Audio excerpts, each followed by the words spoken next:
Hello crafty friends, do you enjoy making your own mixed media backgrounds or DIY pattern paper but then get stuck for ideas on how to use them on cards?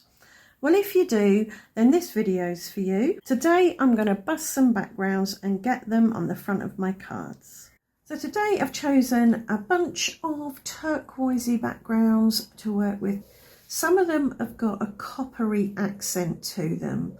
This one was done with a shimmer spray in my cardstock video. I'll leave a link to that below if you want to watch it. This one was as well, as was this one. So this is a rose gold copperish foil, and this one is rose gold spatters. I think this one, and this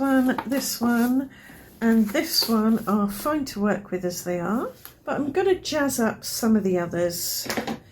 And I think I'll do a bit of smushing on this already smushed one. So in keeping with the colour scheme, I've put some peacock feathers distress oxide there. And I will smush it on this bit of white cardstock. And I'll dry that with my hairdryer.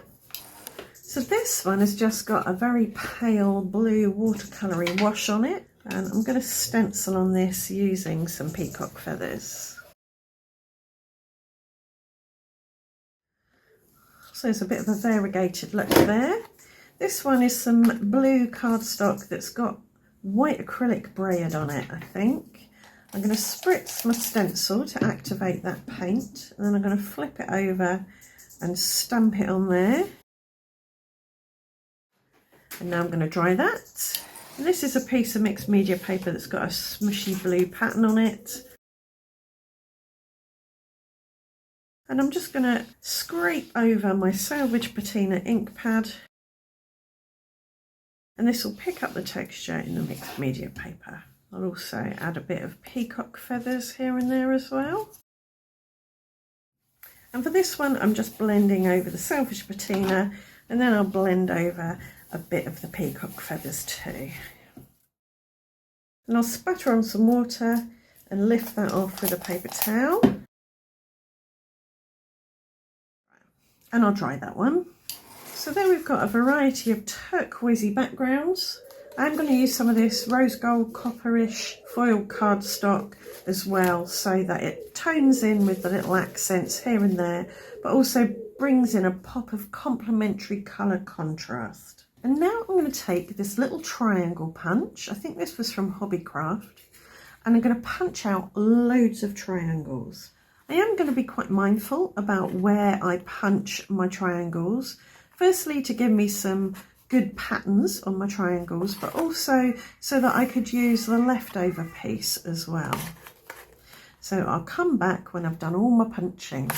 So here are my triangles, got lots to work with. I've also got these, the negative bits. I think I'll put these aside for now. Let me know in the comments if you'd like to see me use these on some cards, and if you would, I'll do that for you. And now I've got a sheet of double-sided adhesive, and what I'm going to do is I'm going to quilt my triangles together. You don't have to use just triangles for this kind of thing. Any shape that will tessellate will work, and I'm just going to keep going until I run out of triangles, and then I'll come back to you and we'll do something with my sheet of tessellated triangles. That took a little while, but it's a very enjoyable process, I find. There's also a few wonky spots, but it's for handmade cards, and handmade cards tend to be a little bit wonky. And I think what I'm going to do with these is keep it relatively simple and make some small stitched panels. So I've got 5 panels now. Some of them, again, are a bit wonky, but that's okay because we can make them look intentionally wonky by wonkifying our panels on our card fronts. So if I put this on at a really wonky angle, it looks like it's meant to be wonky. There you go. This one is pretty unwonky, so that can go on straight. Got another mainly unwonky one, so I think I will put this on straight, but maybe over to the left and up a bit.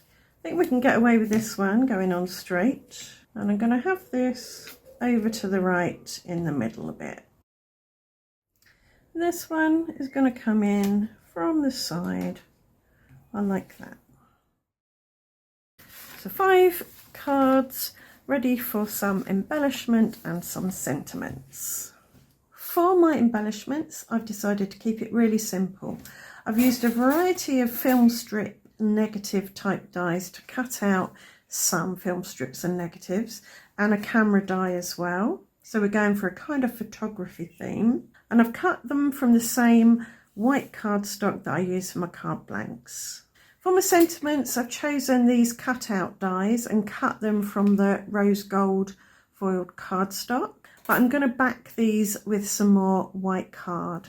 To do that, I'll put some high-tack white glue on my mat, pick it up with a sponge dauber and sponge it on. I often get asked if I clean out my gluey sponge dauber, and I don't.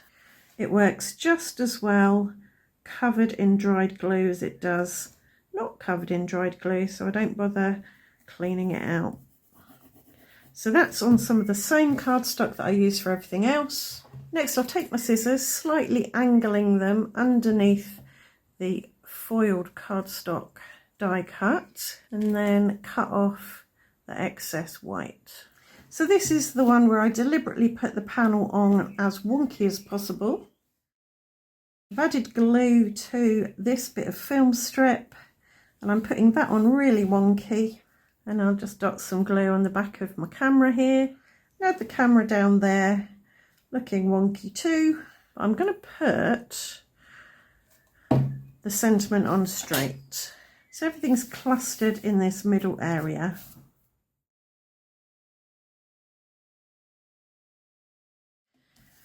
So now I'm going to assemble all of the other cards, and when I've done that, I'll show you how they all turned out. So that's the card I've just made, and there's another one. So this was with the panel on straight, but in the middle off to the left. I added this large chunky frame, the camera, and an invited. This is sitting about 1/3 of the way down the card and over to the left-hand side. So there's quite a bit of white space on this, so you might consider this clean and simple.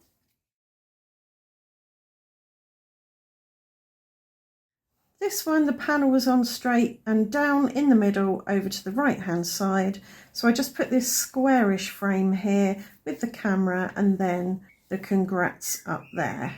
Part of me is tempted to add some Nouveau drops or some rose gold dots, but I think that might be overdoing it a bit.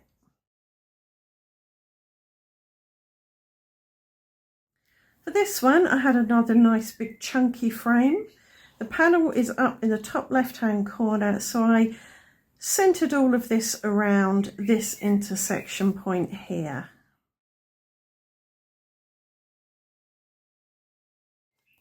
And the final card looks like this. This was with the panel in the middle on straight. I added a film strip over to the left, the camera over to the right on diagonals, and an I love you or an I heart you bang in the middle 1/3 of the way down.